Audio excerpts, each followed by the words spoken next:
Over the last 5 days, markets have turned defensive. This usually means that things are starting to bunker down. And what's more important is it's all happening ahead of big tech earnings. So today we talk about puts, we talk about the best strategies of 2023 so far, and more importantly, we also talk about the up and coming debt ceiling issues. T-bills are showing us something very strange that we've actually seen before.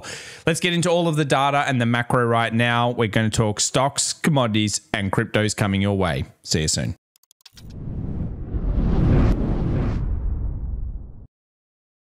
Well, welcome back everyone to the Daily Show where we talk about markets around the world. If it's your first time here, welcome. Subscribe to the channel if you enjoy everything about stocks, commodities, and cryptos. We'll be covering the latest news, the macro data, the lead indicators, and of course the hottest charts with the key levels.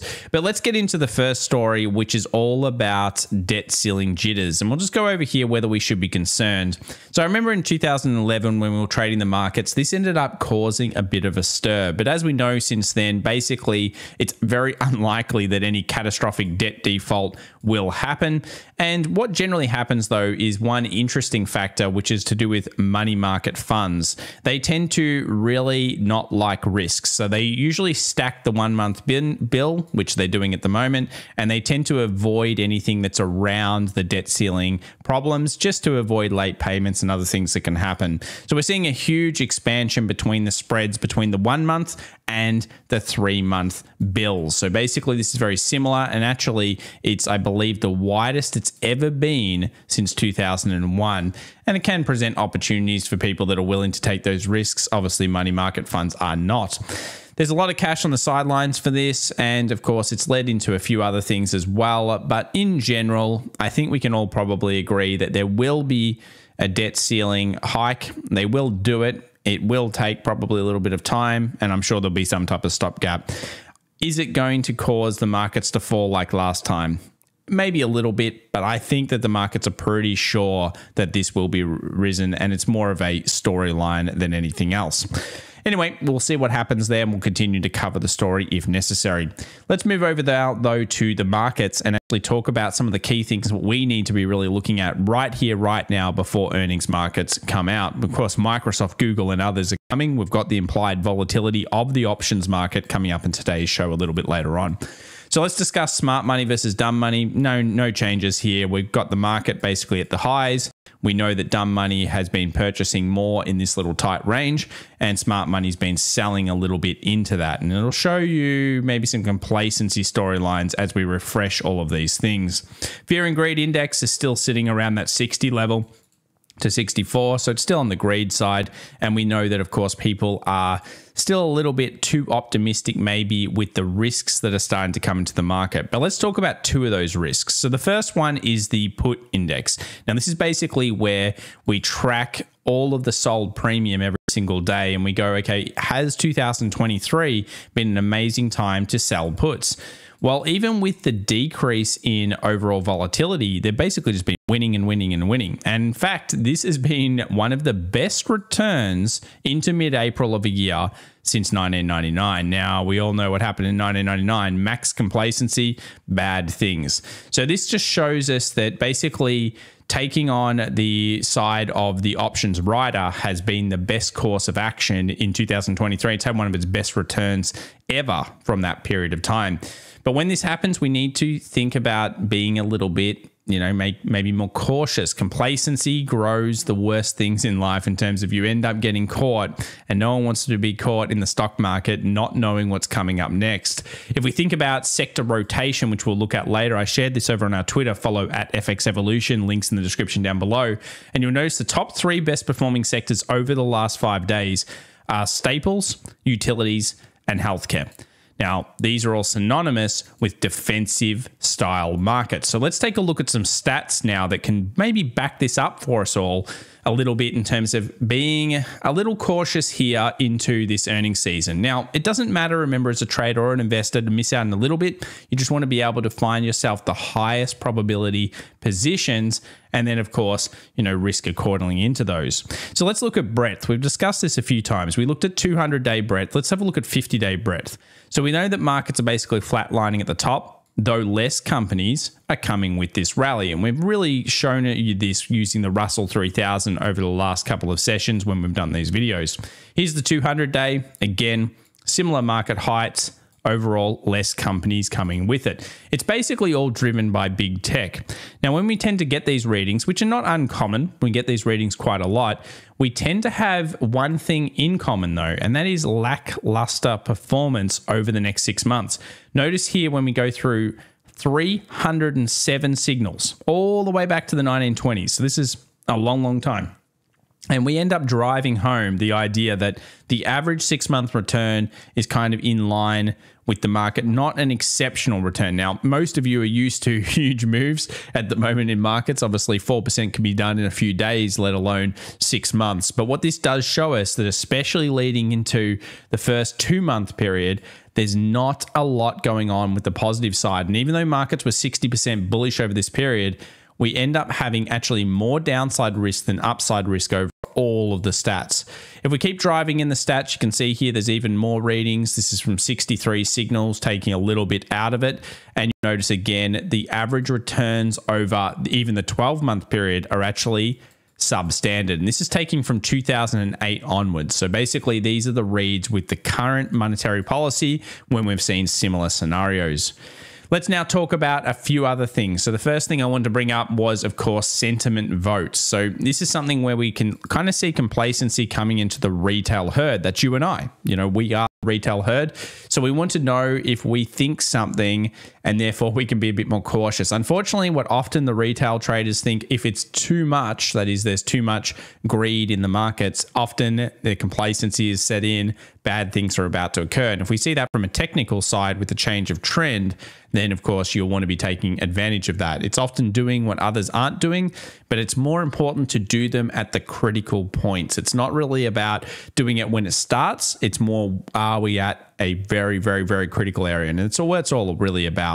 So let's talk about bullishness, 27.2. Neutral is 37.7, which is very, very high. And bearishness remains around that 35. So we're basically sitting on average, I would say, for bearish, but the neutral component is really high. People are super confused. And I think that shows with the market. It's up, down, all around, long leg dojis everywhere. So 87% of the S&P 500 will report by May 5th this year. And that shows us that if sell in May and go away, or run away, as the saying says, is going to happen, it could actually happen this May. This is a little bit unusual. Sell in May has not been a thing for years, but there are some reasons why we could say that it may be about to occur.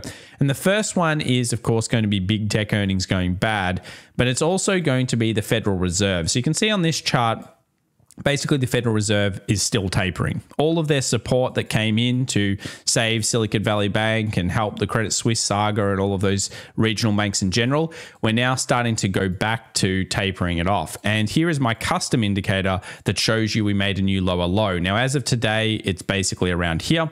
So again, it's just kind of falling off. And if this keeps falling off and the market goes up, it does not bode well for the market. If the market continues to go sideways and this falls off, again, it doesn't bode well for the market. Notice how with my one, it's very similar over this period of time.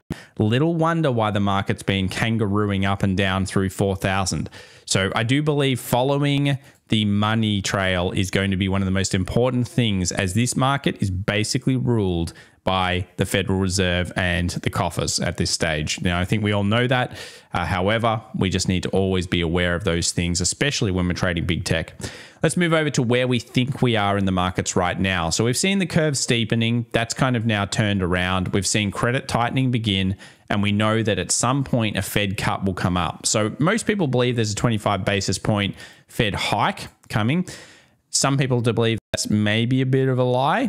We'll see whether the Federal Reserve is willing to put one more in there. I doubt there's more than one more, maybe two max, but the question then becomes, how long will they hold it for? So is the market right, or is the Fed going to stand firm? Generally, the Fed has pivoted, and then it is held for quite some period of time. You can see here on average around 6 months plus, and then it's cut rates. This is where I think one of the big discrepancies between the market and the Fed will be.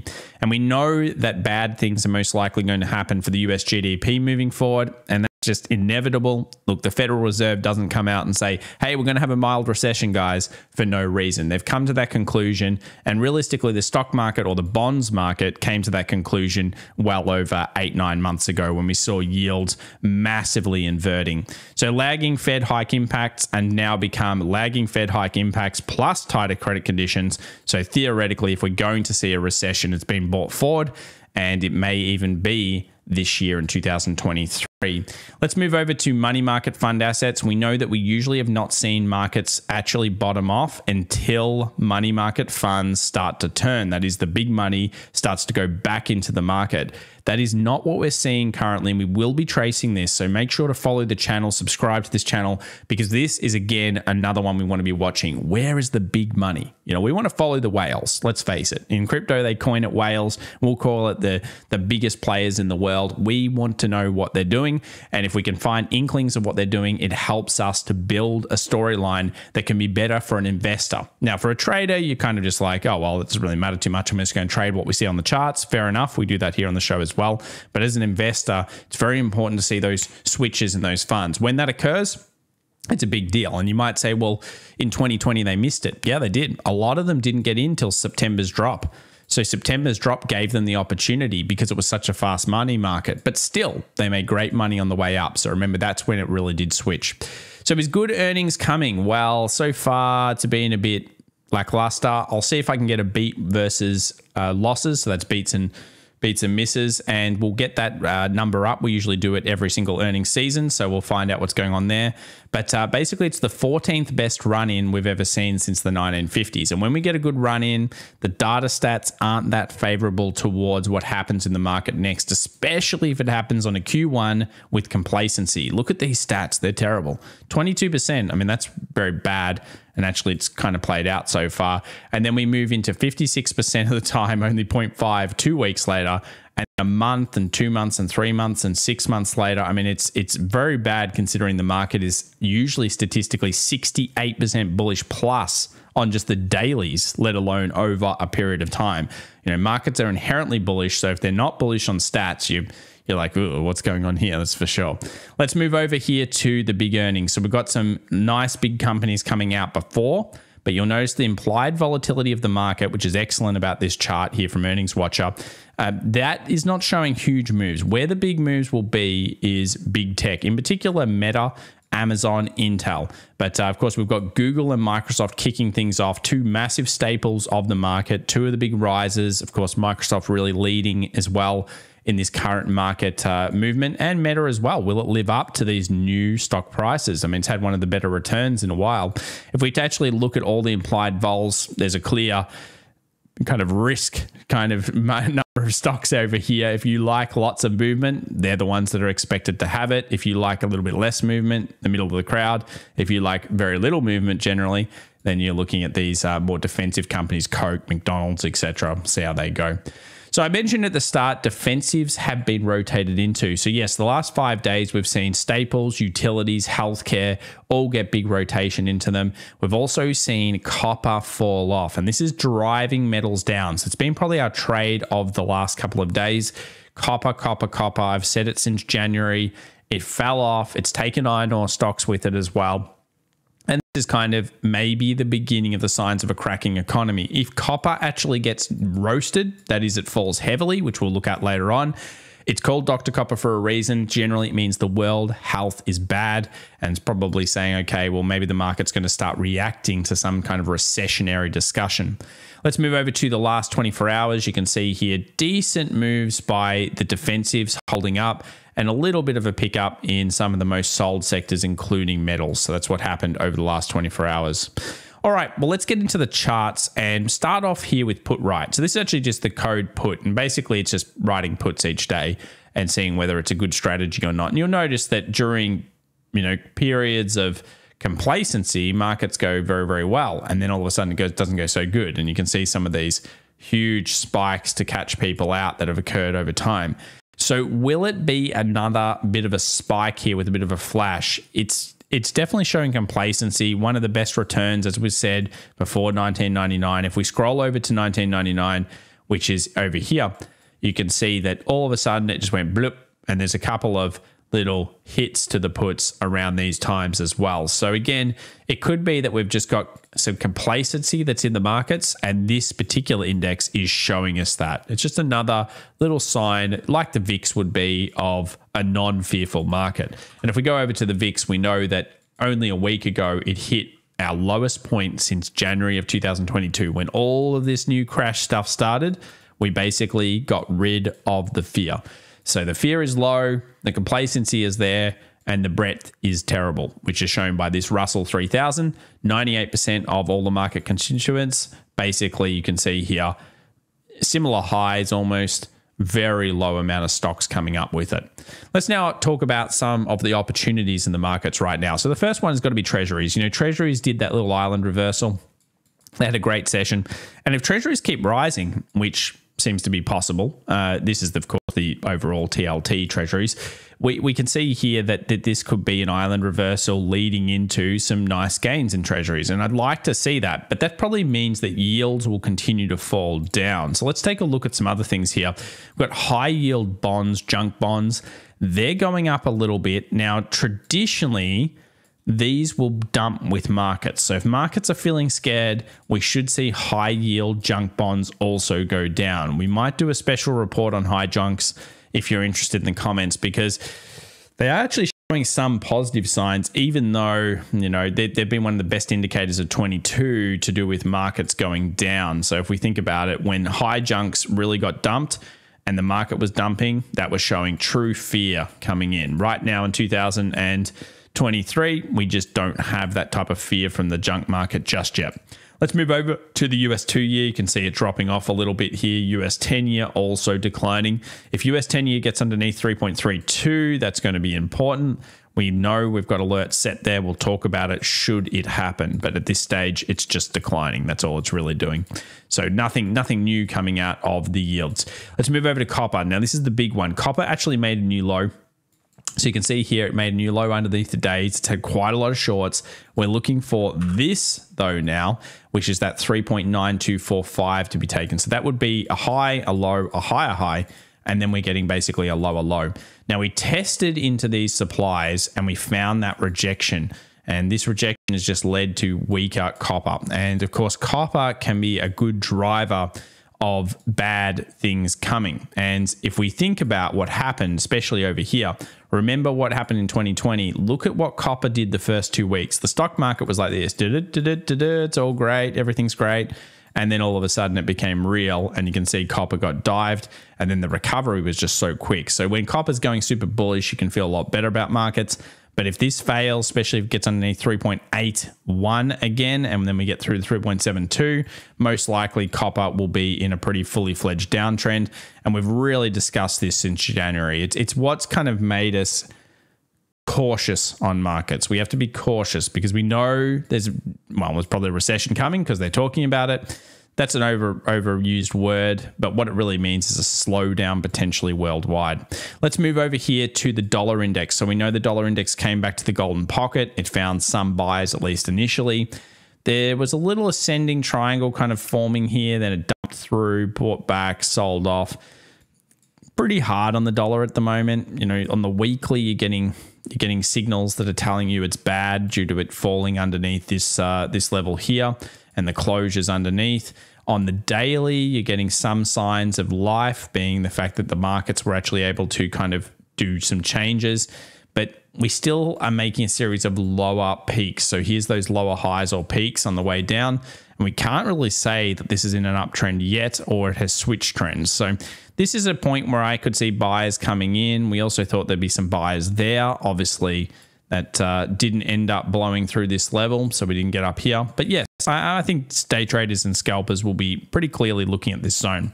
Let's move over to gold. So gold continues to hold this trend line.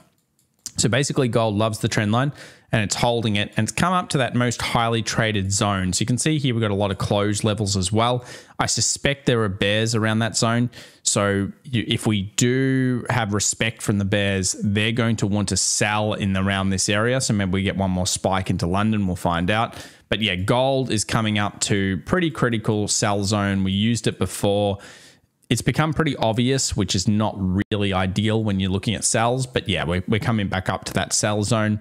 And if it does breach through here, so I think alerts are worthy above these zones. So if we get above 2015, which we've talked about for a while, that's where buyers really will be showing, okay, well, we've got a big switch trend here, and gold may even actually break to a new high at that point. So a lot at stake here for gold. I have a suspicion it's a bit weaker. I've talked about that for a few weeks now, basically saying that I think gold might be consolidating, that is becoming harder to trade as it distributes because it had such a nice move and everyone's on top of it. But yeah, that's the sellers. They're going to be right around where it is right now if they're coming back. And this is important to note. And I think also if we come back down and retest this trend line again, I doubt it holds. You know, that would be a lower high or lower peak, multiple tests very quickly, usually not a great sign for testing such an important zone. I'd say weakness would come, and of course dollar strength would probably be coming back. That is the US dollar. Natural gas, not much to say here, hasn't filled the gap. However, we do like the basing formation of natural gas at the moment. It's looking okay. US oil, not bad. It actually bounced through. I'd like to see sellers recommence somewhere just in this area here that I'm just putting in. So basically that's where we want to see those US oil traders come back in. I would suspect that they will be there at least initially. From a technical perspective, that makes sense. It's a fairly stacked zone. Let's take a look at the small time frames. Yeah, that's pretty good to form a basing. You can see here the supply initially, so it might do something like this. And if it does, then I'd like to see it breach through, move back to that most traded zone, and somewhere in here, through that supply, we see the bears recommence on oil. So at the moment, I still remain bearish on this. I just want it to get a little bit higher before seeing the bearishness. Speaking of bears, poor Tesla. Yeah, Tesla keeps copying kind of bad periods of time, though it did find some rally near the end of the session. So you can see here it went worse and then it started going better. I still think 145 is very doable, even 120 on this stock, but let's look at it from a shorter period of time. So we'll actually go to a 15-minute chart and we can see we made a lower low. So if you're looking for these kind of gap fills, everything that happened up here, you're really wanting this market to basically get through something like 166. If it does that, there are some concerns over this little 167.50, but I would probably say that that will be a relatively bullish stance for Tesla on the small time frame. And at the moment, it would just be mostly sells. I mean, there's nothing to say here right now that this market is super bullish. The daily, yes, there's a weak rejection. Yes, it came back up, but it's not that strong. Yeah, it's not like a super weak rejection. It's just consolidating. So you really want it to get through that white line, I think. And then at that point, ideally, it would move further up. And that would most likely mean the stock market has also broken to potentially, a very clear level. 4,180 would be maybe a zone on the SPY I would be thinking about at that time. And if that happens, then yeah, I mean, maybe everything will start rallying. But I think Tesla, super critical point for it. But at this stage, I still think there's bears, and 145 is the more cleaner action. Let's move over to Apple. Apple at the precipice of making a break. Either way, we can see the upward ascending channel here. We know the trend line's there. That's the most important trend line of the last couple of years, really. I mean, you can see here how it's been tested, 21, 22, 22 late. Every one of the great rallies has been stopped by this trend line. And again, on the weekly, that's exactly what Apple's doing so far. Look at this weekly long leg or rejection style week into earnings. We'll find out. We've got the expected options highs and lows here, but maybe it's less than 24 hours away. Maybe Microsoft and Google will end up being the catalyst for these. It's the same thing on NVIDIA. Is it distribution? Is it accumulation? We don't know. That's the problem. It's sitting, yes, it's ridiculous maybe. Yes, it's too expensive. Probably even as an investor, I don't like these prices right now, even with a long time frame. It's a great company, bit expensive, probably due for a pullback. You can't see it yet. So that's the issue with all of these charts, very much at these zones. Same thing with the XJO. Look at this. We've got a high, we've got a low, we've got a higher high. We breached the high up here. We do not realistically make much of a lower low. So stuck within a range, waiting these earnings. You can see how much stuff's waiting. It's just been waiting and waiting, waiting. So annoying. Let's move over to the DAX. The DAX is just below 16,000. Again, just chilling around these areas. Okay, that's where it's at. Let's have a look at the Qs. So you can see here the Qs. Again, stuck in a range. Is the accumulation, is the distribution? We're believing it's distribution mostly because this is where the bears have to put their stand in, and we've got some stats around that. Now, let's have a look at the S&P in just a second to see if we can find some more information. But we still have a lot of gap fills on the low end. The Qs don't give us too much. Let's have a look at the futures. The futures, you can see here a series of pretty much lower kind of highs. This one was interesting, made a new lower low, kind of just breached out above. If buyers going to recommence, you'd actually want to see them come in kind of around this price. I don't know if I'm convinced they are there, but yep, that's kind of that level. S&P 500, you can see very trapped zone, barely getting through any area. If we look at the SPX, now if you look at the SPX here, you've got 4 unfilled gaps to the downside. This has now been filled, so we don't need to worry about that one. But yeah, basically, it looks on the surface, well, this is a doji. This is kind of like an inside, just not inside though, because it went lower. And then we've got another candle inside all of this range. So it's 3 range sessions waiting for the news to get us a breakout. And I've got some theories about that. So let's have a look at the S&P 500 futures. So the first one is, yeah, I think it's, well, this yellow line, firstly, we can basically dump that. So this is the line that took us the trend line all the way through. We got the initial bounce off it. That's it. There's nothing more on that one. So we can remove that. Let's get rid of that one. We also know that there's this red trend line, which goes through those last kind of periods. Okay, that seems to have held. And it was one of our theories that we'd get a hold there. So we did get a hold there initially. But if the market is able to get underneath this, surely it goes down. It will test this demand at about 40.89. If we end up getting underneath that, and more importantly here, we make a swing change. So that will put in a massive swing change on the higher timeframes, and all of a sudden we'll go from being in a bullish market to a bearish market again in terms of change of trends. So change of trends is going to be very, very important around this 40.68. I think that's something we're looking for in the future to really show us bears are in. Let's now play the devil's advocate both sides. So the first side is that we see buyers recommence anywhere between here and this low. Okay, so if that happens, where do we go? My theory is we go into this red box, at least initially, and then we find some sellers within this red box. Now, the reason would be that we've kind of gone to the lower low, we've rallied, we've found buyers, and there could be like that initial last trap, or even this could be the real rally to push us through. Remember, on the daily, we kind of have wicks that are still pointing towards the bull action. The trend is up. Trying to stop the trend is hard. So it's not going to be easy for us to do so. And that's why you might have a bearish bias here. Sure, I understand why. There's so many reasons why, don't get me wrong. But we have to keep open to both. So where does the bearish bias die? Probably with a daily close above these highs. 4180 plus closure daily. I would say at that point, the bulls have won for now and they push further. Some people think it's 4200. Look, that's a bit safer, sure. But 4180 might be the real clincher here. So yeah, the case for the bulls is they don't really want a new low. I feel like anything under here, yes, we might see buyers at 40.89 initially, but I could just see all of this becoming a sell zone again.